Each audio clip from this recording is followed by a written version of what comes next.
नमस्कार जय जगन्नाथ ओडिशा किचन को आपण मानक बहुत बहुत स्वागत। आज मैं आपण मानक नहीं आसी कलरा चिप्स रो रेसिपी जोटा कि आपण किभଳି प्रोसेस रे बनैले बिल्कुल भी पिता लागबनी आ ता सहित आपण याकू स्टोर करके मध्य रखि परिबे जेतेबेले इच्छा सेतेबेले खाई परिबे।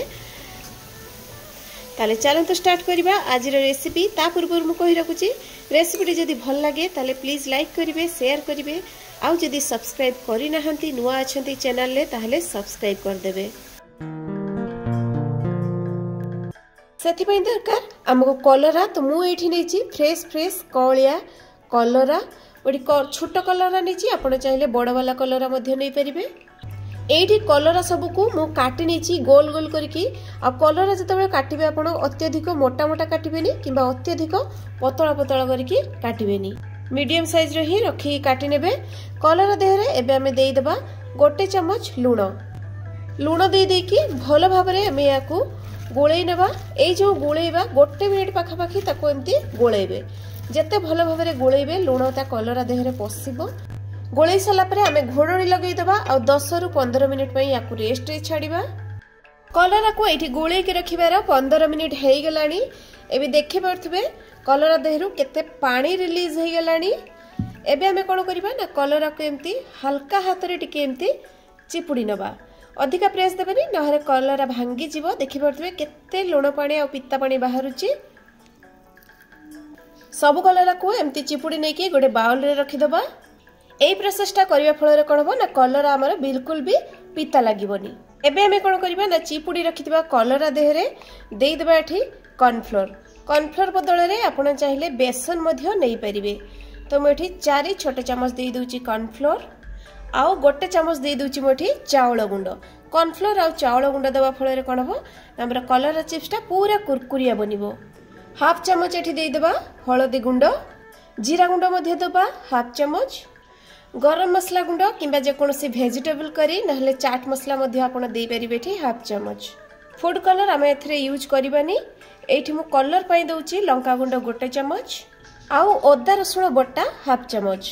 भृसुंगा पत्र किछि निश्चय दबा बहुत बढ़िया बासना पई। आउ दे देबा एठी गोटे चम्मच माप पर रासी धळा रासी सब को दे देकी भलो भाबरे हमें गोळै नबा।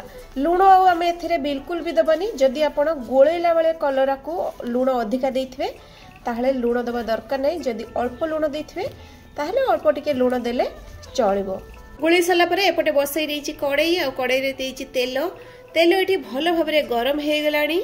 तेणु एबे हमें कोन करबा ना अल्प अल्प गोटे गोटे करके हल्का हल्का आ छाड़ी छाड़ी के पकेइबा। हमें जो कलरा को गोळै के रखितले तेल को एठी अधिका ठंडा करबेनी पूरा मीडियम फ्लेम रे गरम कर नेबे। जेहेतु भृसुंगा पत्र मु देइची तो छाणी होउची जेहेतु भृसुंगा पत्र रो बहुत बढ़िया गोटे बासना आछी। तेणु भृसुंगा पत्र को निहाती देबे। आमे या को कलरा को देई देई की 1.5 रु 2 मिनिट पर्यंत गैस रो फ्लेम को पूरा हाई रे रखिबा। जहा फल रे कोन हो ना कलराटा हमर पूरा क्रिस्पी बनिबो आउ कलर मध्य बहुत बढ़िया आसीबो। आमे तो एथिरे फूड कलर देइने बिना फूड कलर बनौचे आपण जदि चाहिबे ताहले फूड कलर ऐड करि परिबे। तो एठी 2 मिनिट आमे पूरा हाई फ्लेम रे याकू कुक कर सारलेनी भलो भाबरे सिझिबा पई। एबे हमें कोन करबा ना गोटे मिनिट पर्यंत गैस रो फ्लेम को स्लो रे छाणी नबा। स्लो कर देबा आ कलरा को छाणी नबा जहा फल कोन हो ना भलो भाबरे भीतरु सिझिबो। एठी गोटे मिनिट मु स्लो रे रखि सला परे कलरा हमर बहुत बढ़िया भाबरे भाजी हि जिबा सहित सिझी मध्य गलानी। एबे हमें याकू सब छाणी नबा। देखि परथे बहुत बढ़िया कलर हेची। एपटे प्लेट रे रखिबा गुटे टिश्यू पेपर आ टिश्यू पेपर देह को हमें सब कलरा को एम्ति छाणी नबा। तो एठी देखि परथे सब कलर चिप्स को मु छाणी आनीची। कलर चिप्स रो टेस्ट को एठी बढ़ेबा पई मु देई देउची एठी हाफ चम्मच चाट मसला आउ हाफ चम्मच लंका गुंड। एटा ऑप्शनल अछि किंतु जदि स्टोर करके आपण रखिबे ताहले एई मसला को आपण निश्चय देबे बहुत बढ़िया टेस्ट आसीबो।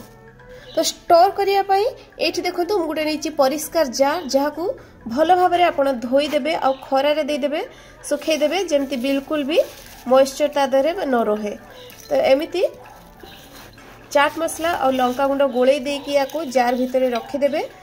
आपण 15 दिन पर्यंत एमती डब्बा भितरे काच जार भितरे एयर टाइट कंटेनर रे रखिबे आ 15 दिन पर्यंत एमती रखि परिबे बिल्कुल भी खराब होबनी। तो पुणी देखा आ गोटे नुआ भिडियो रे आ गोटे नुआ रेसिपी सहित से पर्यंत रहउची नमस्कार जय जगन्नाथ।